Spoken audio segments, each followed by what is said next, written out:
श्रीराम समर्थ। गोपाल कृष्ण भगवान की जय।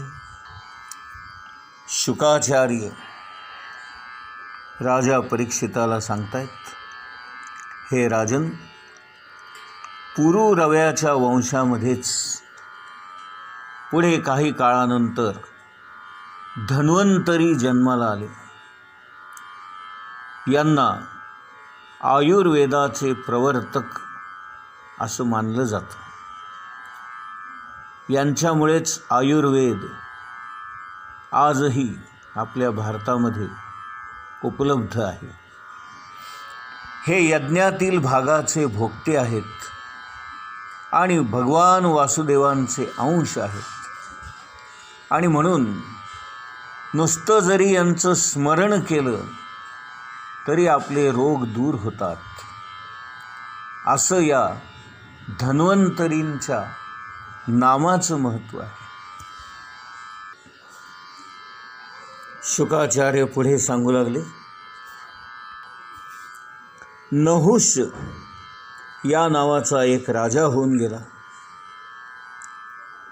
त्याला 6 पुत्र होते. त्या 6 पुत्रांमध्ये ययाती हा प्रमुख होता, मुख्य होता. जेव्हा इंद्रपत्नी असणाऱ्या शची या स्त्रीबरोबर सहवास करण्याचा प्रयत्न केल्यामुळे नहुषाला म्हणजेच ययातीच्या पित्याला ब्राह्मणांनी इंद्रपदापासून पदच्युत केले आणि त्याला शाप देऊन अजगर बनवले.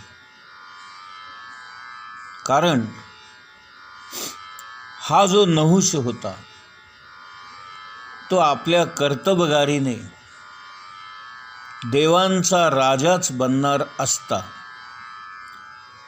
आणि इंद्रपदाची प्राप्ती करून घेणार होता. परंतु आधीचा जो इंद्र होता त्याच्या पत्नीकडे याने वाईट नजरेने पाहिले आणि तिची आपल्याला प्राप्ती व्हावी अशी मनीषा धरून इंद्र असणाऱ्या त्याच्या पत्नीचा म्हणजे शची नावाच्या स्त्रीचा आपल्याला सहवास मिळावा म्हणून याने प्रयत्न केले. हे जेव्हा ब्राह्मणांना कळलं तेव्हा त्यांनी त्याला इंद्र तर होण्यापासून पदच्युत केलं, पण असा काही शाप दिला की तो अजगर होऊन पडला. आता हा अजगर झाल्यामुळे त्याचं जे राजसिंहासन होतं ते राजाविना रिकामं राहिलं आणि राजाशिवाय राज्य म्हणजे अराजकतेला आपणहून आमंत्रण दिल्यासारखं असतं. आणि म्हणून सर्वानुमते त्याचा जो सर्वात ज्येष्ठ पुत्र ययाती याने राज्यकारभार करावा असं ठरलं. कारण ययातीपेक्षा जो मोठा होता यती नावाचा, त्याला या कोणत्याही गोष्टीमध्ये इच्छा नव्हती आणि तो आत्मस्वरूपापासून परावृत्त होऊ इच्छित नव्हता. राज्यकारभार करणे, संसार करणे म्हणजे आपण भगवंतापासून दुरावतो अशी त्याची धारणा होती. आणि म्हणून त्याने नकार दिल्यामुळे ययातीला अनायसे ही संधी मिळाली. ययातीने आपल्या 4 भावंडांना 4 दिशांचे अधिपती केले आणि स्वतः शुक्राचार्यांची कन्या देवयानी आणि दैत्यांचा राजा असणारा वृषपर्वा याची कन्या शर्मिष्ठा या दोघींशीही विवाह करून तो या संपूर्ण पृथ्वीचा महाराज झाला. अशी कथा शुकाचार्य सांगत असताना मध्येच परीक्षिताने राजा परीक्षिताने प्रश्न विचारला, हे गुरुवर्य, शुकाचार्य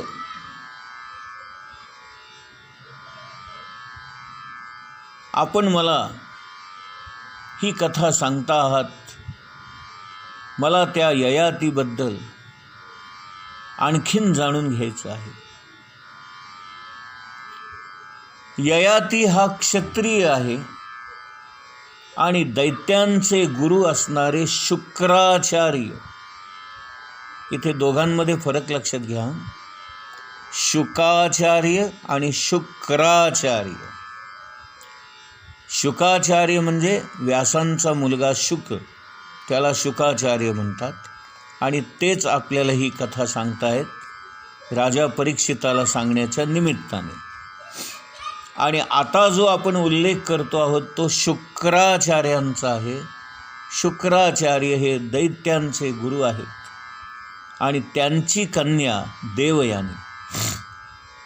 आता शुक्राचार्य हे ब्राह्मण असताना, म्हणजे ब्राह्मणाची कन्या देवयानी ही ब्राह्मण असताना तिचा विवाह ययाती या क्षत्रिय माणसाशी कसा काय झाला? कारण हे त्या काळामध्ये मान्य नव्हतं. याला लोम प्रतिलोम विवाह असं म्हणतात. लोम याचा अर्थ वरच्या जातीचा पुरुष आणि खालच्या जातीची स्त्री यांच्यामध्ये जर विवाह झाला तर त्याला लोम विवाह म्हणतात. आणि उलटं झालं, पुरुष जर खालच्या जातीचा असेल आणि स्त्री जर उच्च जातीची असेल तर त्या विवाहाला प्रतिलोम म्हणजे उलट्या पद्धतीचा विवाह असं म्हणतात. आता त्यातही त्या काळामध्ये मान्यता अशी होती की ब्राह्मण हा वर्ण सर्व वर्णांमध्ये श्रेष्ठ असल्यामुळे ब्राह्मण पतीने बाकीच्या तीनही वर्णातील पत्नी करायला परवानगी होती. परंतु ब्राह्मण स्त्रीने मात्र खालच्या 3 वर्णांशी विवाह करणं हे समाज मान्य नव्हतं. अशा त्या काळातल्या काही रूढी परंपरा होत्या आणि त्या अनुषंगाने परीक्षिताने त्याच्या गुरूंना म्हणजे शुकाचार्यांना प्रश्न विचारला की शुक्राचार्य ब्राह्मण असताना, त्यांची कन्या ब्राह्मण असताना त्या कन्येचा विवाह खालच्या जातीच्या म्हणजे क्षत्रिय जातीच्या ययातीशी कसा काय झाला? यावर शुकाचार्य म्हणाले, राजा परीक्षित, तो एक मोठा कथाभागच आहे आणि या निमित्ताने मी तुला ययातीचं चरित्र सांगतो. दानवराज म्हणजे दैत्यांचा राजा असणारा वृषपर्वा यांना शर्मिष्ठा नावाची कन्या होती. ती पण दिसायला अत्यंत सुंदर. ती राक्षस कुळातली जरी असली तरी ब्राह्मण कुळातल्या देवयानीला सुद्धा मागे टाकेल असं तिचं सौंदर्य होतं. तर या राक्षसांच्या राजाची म्हणजे दानवांच्या राजाची म्हणजेच वृषपर्वा या नावाच्या माणसाची शर्मिष्ठा नावाची मुलगी होती. आणि ती एके दिवशी आपल्या गुरूंची कन्या म्हणजे शुक्राचार्यांची कन्या देवयानी आणि इतर हजारो मैत्रिणींसह आपल्या राजधानीमधल्या बागेमध्ये सगळ्याजणी विहार करीत होत्या. त्या बागेमध्ये मध्यभागी एक मोठे सरोवर होते आणि त्या सरोवरामध्ये या सर्व सुंदर असणाऱ्या कन्या आपापली वस्त्रे काठावर काढून ठेवून नग्न अवस्थेमध्ये सरोवरामध्ये स्नान करत होत्या, गंमत जम्मत करत होत्या, एकमेकांशी जलक्रीडा खेळत होत्या. त्यांची क्रीडा ऐन रंगात आली होती. त्या साऱ्याच जणी देहभान विसरून गंमत जम्मत करत एकमेकांच्या अंगावर पाणी उडवत एकमेकांची चेष्टा मस्करी करत त्यांची जलक्रीडा सुरू होती. इतक्यात तिथे नंदीवर बसून भगवान शंकर आणि त्यांच्या मांडीवर बसलेली माता पार्वती हे दोघे आले. अचानकपणे देवांचे देव महादेव आपल्या पत्नीसह म्हणजे पार्वती मातेसह आलेले पाहून त्या साऱ्या कन्या लज्जित झाल्या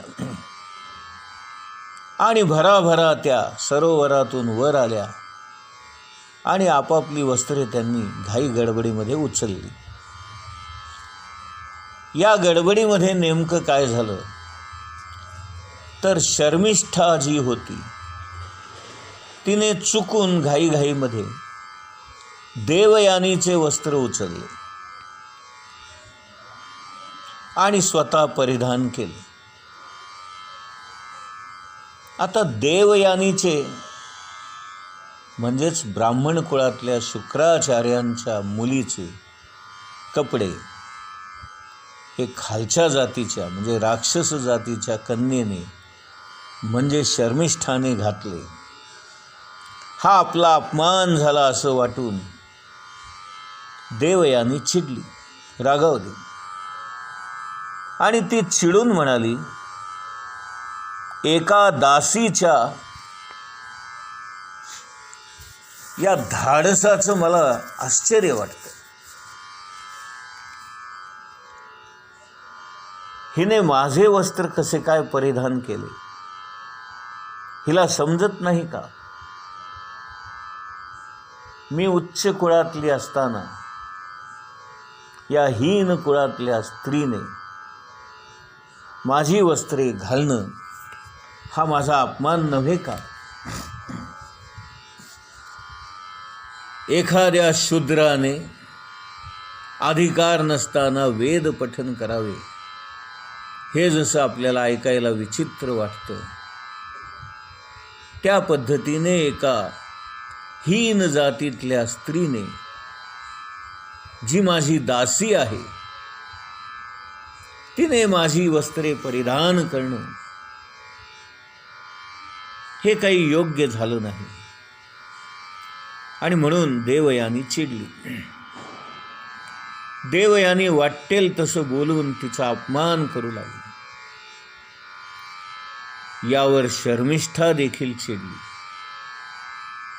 तिला हा अपमान सहन झाला नाही. ती एखाद्या नागिणीप्रमाणे फुत्कार टाकत दात ओठ खात देवयानीला म्हणाली, ए भिकारडे, स्वतःला न ओळखता तू किती बडबड करतेस? अगं कावळ्याप्रमाणे कुत्र्याप्रमाणे तू आमच्या दारामध्ये आशाळभूतपणे उभी नाही का राहत? आता हे वाक्य का म्हटलं हे तुम्हाला कदाचित समजलं नसेल म्हणून मी सांगतो समजून. त्या काळामध्ये क्षत्रिय किंवा खालच्या जातीचे लोक राजे असायचे आणि त्यांना राज्यकारभार करायची आणि प्रजेचं आणि या सर्व ब्राह्मण वृंदाचं संरक्षण करण्याची जबाबदारी त्यांच्यावर असायची. आणि त्या राजाच्या मर्जीवर किंवा त्याने दिलेल्या अन्नपदार्थांवर, त्याने दिलेल्या सोयी सुविधांवर या ब्राह्मणांचं जगणं अवलंबून होतं. त्यामुळे वर्णाने जरी ब्राह्मण श्रेष्ठ असले तरी कर्तबगारीने आणि श्रीमंतीने क्षत्रिय श्रेष्ठ होते. आणि ब्राह्मणांना त्यांच्याकडे अवलंबून आशेने पाहावं लागायचं. त्यांच्या आधारावरच यांना जगावं लागायचं. या ब्राह्मणांच्या ज्या काही वेद शिकवणाऱ्या शाळा होत्या, गुरुकुल पद्धतीने ज्या आश्रमामध्ये या शाळा चालत, त्या गुरुकुल पद्धतीचा सर्व खर्च, त्यांचं राहणं खाणं जेवणं, त्यांच्या बाकीच्या सर्व सोयी हे राजे महाराजे करत असत. आणि शर्मिष्ठाचे वडील हे दैत्यांचे राजे होते आणि हे ब्राह्मण त्यांच्यावर अवलंबून होते. गोपाल कृष्ण भगवान की जय.